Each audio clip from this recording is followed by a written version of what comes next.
Hello, good morning, students. In the last period, we studied on page number 15. आपण मागच्या लेक्चरला जे शेवटचं वाक्य बघितलं की कोणताही धर्मग्रंथ कोणत्याही देशातलं कोड या गोष्टी काय करू शकत नाही तर रोखू शकत नाही. जसं की social civilities, our speech, the tilt of our eyebrows, and all our moods and manners. इथपर्यंत आपण आलेलो होतो. आता आपण पुढचा पाठ अभ्यासूया. बघा, पुढचं वाक्य आहे, but though we are bound to endorse. Endorse म्हणजे समर्थन करणे. द व्हर्डिक्ट म्हणजे जजमेंट, न्याय, verdict. Against the liftman, against the liftman, against म्हणजे च्या विरोधात, लिफ्टमॅन. बघा, एंडॉर्स समर्थन करणे, व्हर्डिक्ट, जजमेंट, न्याय. But though we are bound to endorse the verdict against the liftman, most people will have certain sympathy. बघा, पुढचं शब्द आहे सिम्पथी विथ हिम. सिम्पथी सहानुभूती, सिम्पथी. बघा, एवढ्या वाक्याचा अर्थ आहे, लिफ्टमन विरुद्ध दिलेल्या निर्णयाचे आपण समर्थन करू शकत नाही. But though we are bound to endorse the verdict against the liftman. याचा अर्थ झाला, लिफ्टमन विरुद्ध दिलेल्या निर्णयाचे समर्थन करण्यास आपण बांधील असतो. तरी बऱ्याच लोकांना त्याच्याबद्दल मनात थोडी सहानुभूती वाटत असेल. बऱ्याच लोकांना, most people will have certain sympathy with him. काही लोकांना त्याच्याबद्दल काय वाटते? सहानुभूती वाटते. कुणाबद्दल? तर लिफ्टमॅन विरुद्ध दिलेल्या समर्थनाचे, निर्णयाचे. पुढचं आहे बघा, while it is true that there is no law that compels us to say please. There is no law that compels us to say please. There is a social practice much older and much more sacred. Sacred, पवित्र, sacred. बघा, sacred, पवित्र. There is social practice much older म्हणजे जुने, and much more sacred than any law which enjoins us to be civil. बघा, एवढं वाक्य आहे, while it is true that there is no law that compels us to say please. Compel म्हणजे सक्ती करणे. असा कोणताही कायदा नाही की जो आपल्याला सक्ती करेल काय म्हणण्यासाठी? प्लीज म्हणण्यासाठी. There is social practice.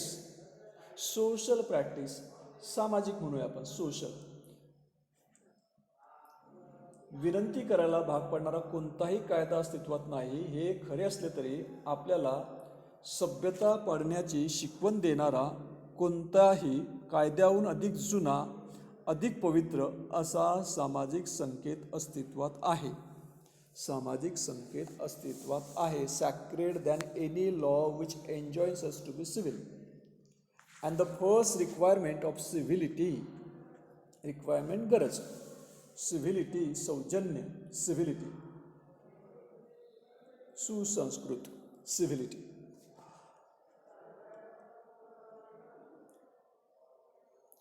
Then the first requirement of civility is that we should acknowledge, ओळखणे, परिचय करणे, acknowledge a service,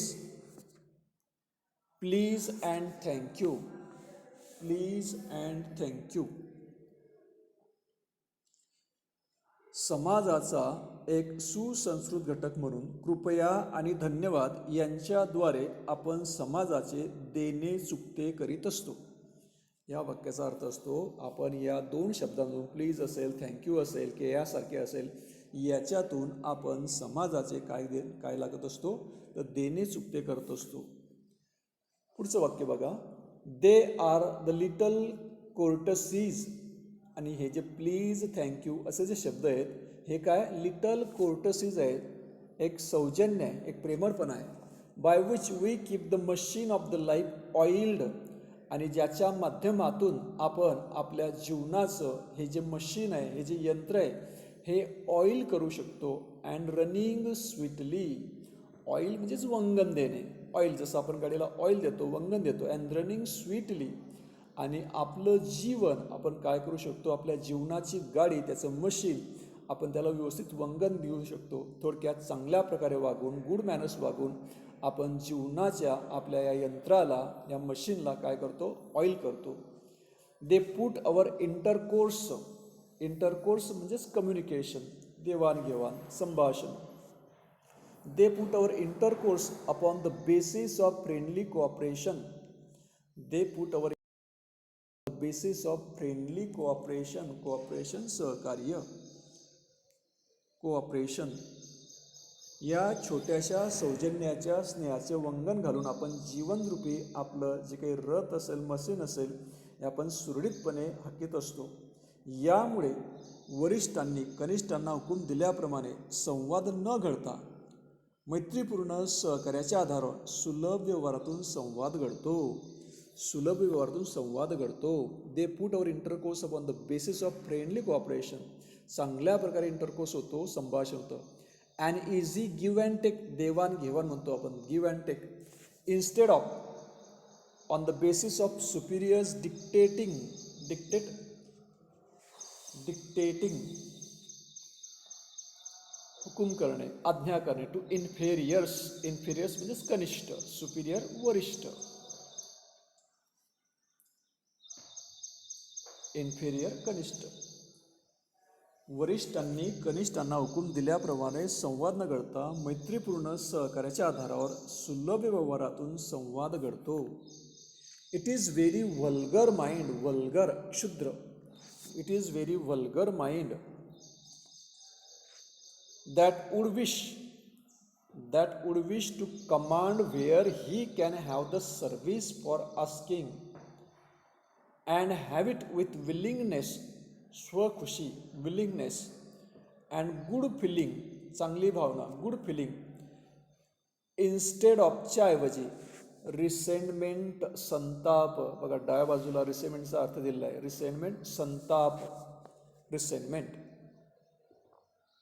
बघा या वाक्याचा अर्थ पाहूया आपण आता. एखाद्या सेवेची मागणी केली असता ती रागाने नाही तर स्वखुशीने, विलिंगनेसने आणि चांगल्या भावनेने पूर्ण होऊ शकत असेल तर केवळ एखादी विकृत मनोवृत्तीची व्यक्तीच जबरदस्तीने ती मिळवायचा प्रयत्न करेल. म्हणजे जर सौजन्याने एखादी गोष्ट जर पूर्ण होऊ शकत असेल तर ती व्यक्ती ती पूर्ण करेल, पण जी व्यक्ती विकृत स्वरूपाची आहे ती जबरदस्तीने मिळवायचा प्रयत्न करेल. पुढचा पॅराग्राफ पाहूया. I should like to feature, फीचरचा इथे अर्थ महत्त्व देणे, फीचर, फीचरचा इथे अर्थ महत्त्व देणे. आय, लेखक काय म्हणतो बघा, मला इथे एक गोष्ट तुम्हाला सांगायची आहे. या संदर्भात एक महत्त्वाची गोष्ट आता आपल्याला लेखक सांगतोय, एक एक्झाम्पल देतोय बाहेरचं. विद्यार्थी मित्रांनो, मी सुरुवातीला पण तुम्हाला सांगितलं की लिफ्टमॅन आणि पॅसेंजर यांच्यामध्ये जे काही घडलं ते सगळं आपल्याला तो वेगवेगळ्या उदाहरणातून पटवून देण्याचा प्रयत्न करतोय की लिफ्टमॅनचं वागणं चांगलं होतं का त्या पॅसेंजरचं वागणं चांगलं होतं. त्यासाठी आता आपल्याला पुढे तो एक्झाम्पल देतोय.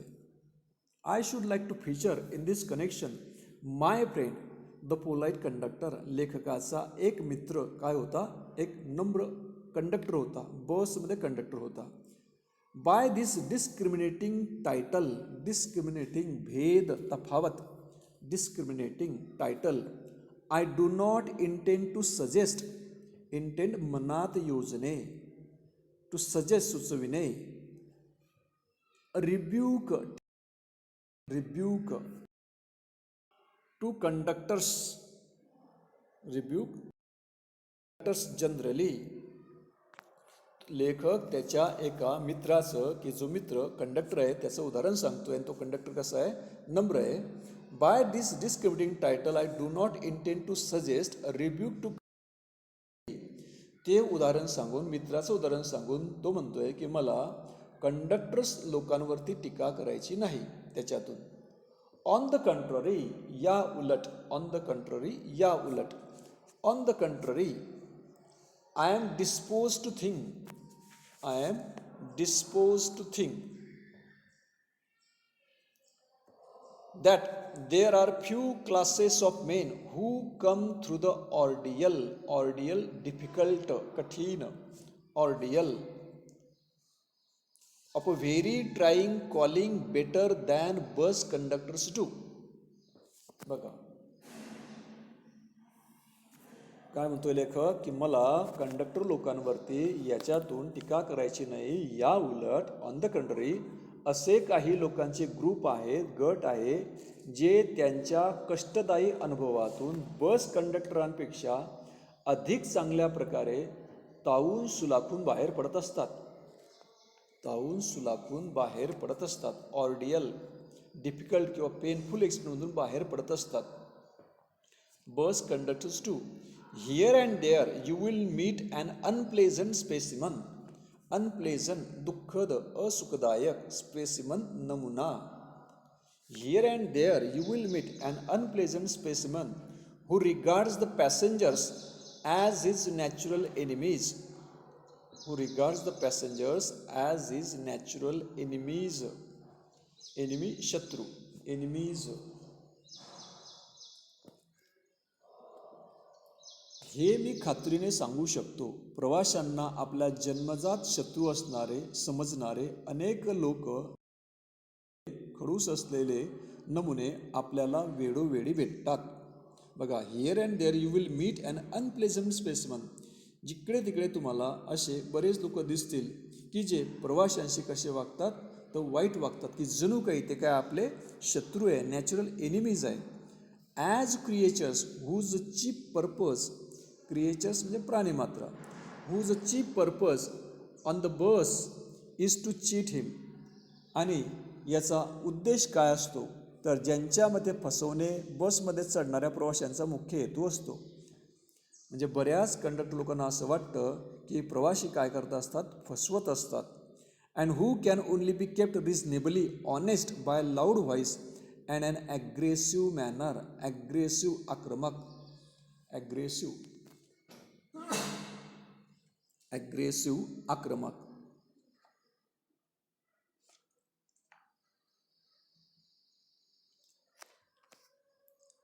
ज्यांच्या मते फसवणे हाच बसमध्ये चढणाऱ्या प्रवाशांचा मुख्य हेतू असतो आणि ज्यांना फक्त चढ्या आवाजामध्ये आणि दमदाटी करूनच भाग पाडले जाऊ शकते.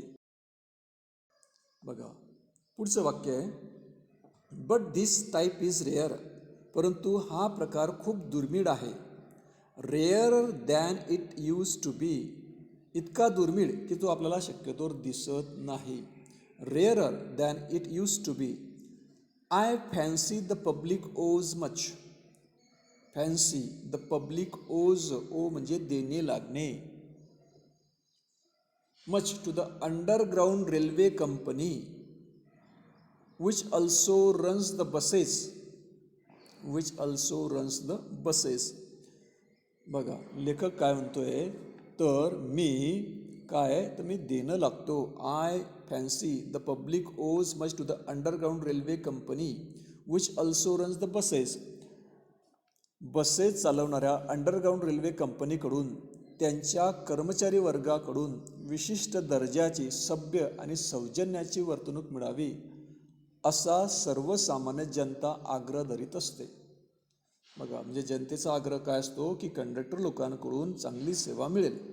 असंच अंडरग्राउंड रेल्वे कंपनी आहे की जी काय चालवते, बस सेवा चालवते. Which also run the buses for insisting, आग्रह करणे, insisting on a certain standard of civility, की लोक म्हणजे ते कंडक्टर चांगल्या प्रकारे वागतील, सिव्हिलिटी दाखवतील.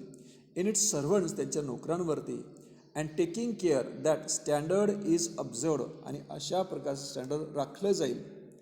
In doing this it not only makes things pleasant but for the traveling public but performs an important social service.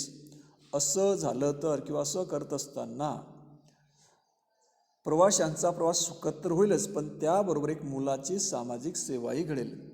बघा एवढ्या पॅराग्राफमध्ये आपण काय पाहिलं, लेखक काय देतोय, त्याच्या एका कंडक्टर मित्राचं आपल्याला एक्झाम्पल त्याने सांगायला सुरुवात केलेली आहे. आणि जनरली आपण असं पाहतो की कंडक्टर लोक प्रवाशांवरती काय करतात, ओरडतात. या उलट प्रवाशांची काय भावना असते की कंडक्टरने सौजन्याने, सिव्हिलिटीने वागावं. आणि एक एक्झाम्पल दिलं आहे की अंडरग्राऊंड रेल्वे कंपनी आहे की जी बसेस चालवते आणि त्या कंपनीने त्यांच्या कर्मचाऱ्यांना अशी काही ट्रीटमेंट दिली आहे की ते प्रवाशांशी कसं वागतात, सौजन्याने वागतात. एवढं आपण या पॅराग्राफमध्ये महत्त्वाची माहिती बघितली. पुढचा पॅराग्राफ बघा. It is not there for म्हणून, with any feeling of unfriendliness, अपकारक भावना, फिलिंग ऑफ अनफ्रेंडलीनेस, अपकारक भावना, to conductors as a class that I pay a ट्रिब्यूटचा इथे अर्थ आपण घेऊया सलाम करणे. इथे अर्थ to a particular member of that class. म्हणूनच इतर सर्व कंडक्टर वर्गांविषयी कोणतीही अपकारक भावना न बाळगता, वाईट भावना न बाळगता मी त्या वर्गाच्या एका विशिष्ट सदस्याला सलाम करू इच्छितो. I pay tribute. आय म्हणजेच लेखक म्हणतोय की मी त्या एका कंडक्टरला सलाम करू इच्छितो की ज्याची गोष्ट आपल्याला तो पुढे सांगतोय लेखक. आय फर्स्ट बिकेम कॉन्शियस, लक्षात येणे, कॉन्शियस ऑफ हिज एक्झिस्टन्स अस्तित्व. One day when I jump on to a bus. जेव्हा लेखक एका दिवशी बसमध्ये चढला तेव्हा त्याला या गोष्टीची जाणीव झाली, अस्तित्वाची जाणीव झाली. Bus and found that I had left home without any money in my pocket. लेखक त्या ठिकाणी बसमध्ये चढला आणि त्याला जाणीव झाली की आपण आपल्या पॉकेटमध्ये काय नाही आहे, पैसे नाही आहे, without any money. Everyone has had the experience and knows the feeling. प्रत्येकाकडे काय होती तर अशा प्रकारची फिलिंग असतेच की आपण एखाद्या दिवशी बसमध्ये चढून जातो घाईघाईने आणि आपल्या खिशामध्ये काय नसतात, पैसे नसतात. तसंच लेखकाबद्दल एका दिवशी घडलं. The mixed feeling which the discovery arouses. Mixed feeling म्हणजे संमिश्र भावना. कोणत्या संमिश्र भावना मनामध्ये येतात याचा प्रत्येकाला अनुभव आलेला असणार. अरे आपण विसरून गेलो, आपल्या खिशात पैसे नाही, कंडक्टर आता काय म्हणेल, चोर म्हणेल का, काय म्हणेल, अशा संमिश्र भावना आपल्या मनामध्ये येतात जेव्हा आपण बसमध्ये चढतो आणि खिशामध्ये पैसे आपले विसरून जातात टाकायचे. यू आर अनॉइड, रागावणे, संतापणे, annoyed, because you look like a fool at the best and like a knave लबाड, knave. You are annoyed because you look like a full मूर्ख at the best and like knave at the worst म्हणजे अति वाईट. एक म्हणजे तुम्ही मूर्ख आहात किंवा त्याहून वाईट म्हणजे लबाड आहात असा समज होऊ शकतो. म्हणजे कंडक्टरचा काय समज होऊ शकतो, एक तर हा मनुष्य की ज्याच्या खिशात पैसे नाही हा एक तर लबाड आहे किंवा मूर्ख आहे असा कंडक्टरचा समज होऊ शकतो. You would not be at all surprised if the conductor eyed you coldly as much as to say. You would not be at all surprised. तुम्हाला त्या गोष्टीचं मुळीच आश्चर्य वाटणार नाही. If the conductor eyed you coldly, जर कंडक्टरने तुमच्याकडे जर बघितलं, थंडपणे बघितलं, as much as to say, काय म्हणताना, yes I know that the stale old tricks. Stale म्हणजे जुनी, स्टेल ओल्ड ट्रिक्स, जुनी युक्ती. त्यावेळेस कंडक्टर काय म्हणतो, हो मला ही जुनी युक्ती ठाऊक आहे, तुम्ही खाली उतरा. बरेच लोक असेच करतात. कंडक्टरची रिॲक्शन काय असेल, असे असेल की ही जुनी स्टाईल आहे, जुनी ट्रिक आहे. Now then up you get, up म्हणजेच उतरणे, तुम्ही काय करा, बसच्या खाली उतरा, अशी जनरली कंडक्टरची काय असते, प्रतिक्रिया असते जेव्हा तुम्ही बसमध्ये चढतात आणि तुमच्या खिशामध्ये पैसे नसतात. बरेच कंडक्टर अशा प्रकारे काय देत असतात, रिॲक्शन देत असतात. And even if the conductor is a good fellow, जरी कंडक्टर हा चांगला माणूस असला, गुड फेलो असला, and lets you down easily, आणि जर तुम्हाला सहजासहजी जर त्याने खाली उतरू दिलं, lets you down easily, you are faced with the necessity of going back, तर तुम्हाला गरज पडते, नेसेसिटी, गरज, नेसेसिटी.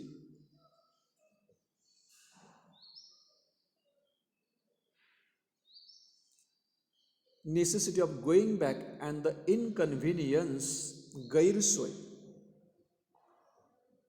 कंडक्टर तुम्हाला खाली उतरू देतो आणि त्यामुळे तुमची काय होते, गैरसोय होते. तुम्हाला तोंड द्यावं लागतं. You are faced with the necessity of going back, तुम्हाला परत जावं लागतं. अँड द इनकन्व्हिनियन्स, आणि तुमची गैरसोय होते. परहॅप्स, कदाचित, of missing your train, miss गमावणे, ट्रेन ऑर युअर एंगेजमेंट, एखाद्याशी ठरलेली भेट, एंगेजमेंट. म्हणजे एखादा कंडक्टर जर चांगला असला, आता जे आपण वाक्य वाचलं त्याचा आपण अर्थ पाहतो आहोत. एखादा कंडक्टर चांगला असला, गुड फेलो असला, तर तुम्हाला तो खाली उतरू देतो. पण तरीसुद्धा तुम्हाला अनेक गोष्टींना तोंड द्यावं लागतं, की तुम्हाला तुमच्या पुन्हा घरी जावं लागतं. गैरसोय होते, तुमची ट्रेन चुकते, किंवा तुमची एखाद्या व्यक्तीची काही भेट ठरवली असेल, ती भेटसुद्धा काय होते, मिस होते. एवढ्या या पॅराग्राफमध्ये आपण काय बघितलं, feeling of unfriendliness conductors as a class. म्हणजे लेखक आता त्याच्या मित्राचं उदाहरण सांगतोय आणि त्या कंडक्टर तो काय करतोय, सलाम करतोय. एका दिवशी लेखक बसमध्ये चढला, खिशामध्ये पैसे नव्हते, आणि जनरली कंडक्टर लोकांची रिॲक्शन काय असते, तर खाली उतर, अशी रिॲक्शन असते. कंडक्टर जर चांगला असला तर कंडक्टर तुम्हाला चांगल्या प्रकारे बोलतो आणि तुम्हाला खाली उतरू देतो. तरीसुद्धा तुमची गैरसोय होते, तुमची ठरलेली भेट किंवा तुमची ट्रेन काय होते, मिस होते. बघा, आता हेच एक्झाम्पल पुढच्या पॅराग्राफमध्ये लेखकाने कंटिन्यू केलेलं आहे. अजून तो बसमध्ये आहे, तो खाली उतरलेला नाही, फक्त तो आपल्याला सांगतोय. Having search my pockets in when व्यर्थ. जेव्हा कंडक्टरनं विचारलं तिकिटासंदर्भात, तेव्हा लेखकाने खिशामध्ये हात टाकला आणि शोधायला लागला. काय शोधायला लागला, इन व्हेन फॉर स्ट्रे म्हणजे भरकटलेले. स्ट्रेचा अर्थ होतो भरकटलेले. आणि कॉपर्सचा अर्थ दिला बघा उजव्या बाजूला, coins of low value. Coppers म्हणजेच नाणे म्हणूया आपण ठिकाणी. त्याने खिशामध्ये पैसे बघितले, थोडक्यामध्ये नाणे बघितले, खिशामध्ये काही आहे का तिकीट काढण्यासाठी. And having found I was utterly penniless. Utterly म्हणजे पूर्णपणे, अट्टरली. पेनीलेस म्हणजे पैसा नसलेला. लेखकाने खिशामध्ये हात टाकला आणि तो नाणे शोधू लागला आणि त्याला आढळलं की आपल्या खिशामध्ये काय नाही, पैसे नाहीत. I told the conductor with as honest a face as I could assume, गृहीत धरणे. ॲझ्यूम, गृहीत धरणे. मी म्हणजेच लेखकाने कंडक्टरला सांगितलं, प्रामाणिकपणे सांगितलं की माझ्याकडे काय नाही आहे, पैसे नाही आहे. I told the conductor with as honest a face as I could assume that I couldn't pay the fare. Fare म्हणजेच भाडं, तिकिटाचं भाडं. And must go back for money, माझ्याकडे पैसे नाही, असं कंडक्टरला त्याने सांगितलं लेखकाने. आणि मला परत जावं लागेल असं तो म्हणाला. लेखक म्हणाला, कंडक्टर म्हणजे आता इथे लेखक आणि कंडक्टर यांचं काय सुरू झालं आहे, संभाषण सुरू झालेलं आहे. अगोदरच्या पॅराग्राफमध्ये फक्त थोडीशी माहिती दिली होती. Oh you needn't get off. Conductor काय म्हणतो बघा लेखकाला, यू नीडंट गेट ऑफ, तुम्हाला खाली उतरण्याची गरज नाही. दॅट्स ऑल राईट, ठीक आहे. सेड ही, कंडक्टर म्हणाला. ऑल राईट सेड आय, मी सुद्धा म्हणालो ठीक आहे. But I haven't a copper on मी. पण लेखक म्हणाला, माझ्याकडे कॉपर नाही म्हणजे पैसे नाही, नाणे नाही. Oh I will book you through, ठीक आहे, मी तुमचं तिकीट काय करतो, काढतो. कंडक्टर म्हणाला, जरी नसले तरीसुद्धा मी तुमचे तिकीट काढतो. त्याने उत्तर दिले, कंडक्टरने उत्तर दिले. But haven't a copper on me, oh I will book you through, he replied. Conductor म्हणाला, where would you want to go. Conductor पुढे म्हणाला, तुला कुठे जायचं आहे, लेखाला म्हणतोय तुम्हाला कुठे जायचं आहे. And he handle his bundle of tickets with the air of a man who was prepare to give me a ticket for anywhere from the bank to हाँगकाँग. आणि त्या कंडक्टरने काय केलं बघा, तुम्हाला कुठे जायचं असं विचारलं आणि त्याने तिकिटांचे बंडल बाहेर काढलं, की जणू तो मला बँक ते हाँगकाँगपर्यंत कुठलंही तिकीट देण्यास तयार होता. फक्त कंडक्टर म्हणतोय तुम्हाला कुठे जायचं आहे, मी तुमचं तिकीट काढतो, पैसे नसते तरी चालेल. I said it was a very kind of him and told him where I wanted to go. आणि मी त्याला सांगितलं, I said it was a very kind of him, तुम्ही दयाळू आहात. And told him where I wanted to go, आणि मला कुठे जायचं आहे हे मी त्यांना सांगितलं. And he give me the ticket and he give me the ticket I said but wear shall I send the fair, आणि मी त्यांना म्हटलं की मी तुम्हाला भाडं कुठे पाठवू, आता नाही मी नंतर पाठवेल. Oh you will see me some day all right. Conductor काय म्हणाला की तुम्ही नंतर कधी ना कधी आपली भेट होईलच, त्यावेळेस द्या, आता नाही पाठवलं तरी चालेल, पण याचे भाडे मी कुठे पाठवू, ओ आपली पुन्हा कधीतरी गाठ पडेलच. तो असत असत म्हणाला आणि मागे वळला. कंडक्टर म्हणाला me some day all right he said cheerfully. Conductor म्हणाला, कसा म्हणाला, हॅपीली म्हणाला, आनंदाने म्हणाला. ही टर्न टू गो, आणि कंडक्टर मागे वळला. And then luckily my finger still wandering in the air, आणि माझे बोटं की जे हवेमध्ये काय करत होते, फिरत होते. Of my pockets lighted on a shilling and the account was squared. बघा, स्क्वेअर्डचा अर्थ केला उजव्या बाजूला हिशोब देणे, स्क्वेअर्ड. आता लेखक काय म्हणतोय, तेवढ्याच सुदैवाने अजूनही किसे चाचपडणाऱ्या माझ्या बोटांना, कारण त्याचे बोटं होते कुठे, खिशामध्ये, ते चाचपड होते कॉपरसाठी, नाण्यासाठी. एक शिलिंग, एक नाणं सापडलं, आणि मी हिशोब चुकता केला. मी म्हणजेच लेखकाने तिकिटाचे पैसे दिले. पण त्यामुळे काय घडलं, but that fact didn't lessen कमी करणे the glow of pleasure, glow चमक, प्लेझर आनंद, which glow of pleasure which so good natured, चांगल्या स्वभावाचा, and action had given me. पण त्यामुळे एका चांगल्या कृत्यामुळे माझ्या मनावर जी प्रसन्नतेची लहर उमटली ती जराही कमी झाली नाही. बघा, एवढ्या या पॅराग्राफमध्ये फक्त काय दिलं आहे, लेखक आणि कंडक्टर यांचं संभाषण दिलेलं आहे. लेखकाला खिशामध्ये हात टाकतो, त्याला पैसे दिसत नाही, दोघांचं बोलणं होतो, दिसे नाही. कंडक्टर म्हणतो नसलं तरी चालेल, फक्त सांगा तुम्हाला कोणतं तिकीट हवं आहे, हाँगकाँगपर्यंत सुद्धा मी तुम्हाला तिकीट देऊ शकतो. याच्यातून काय दिसतंय तर didn't lesson the glow of Pleasure, चेहऱ्यावरचं प्रसन्नतेची झलर जराही कमी झाली नाही. विद्यार्थी मित्रांनो, उर्वरित भाग आपण पुढच्या लेक्चरला अभ्यासू. थँक्यू.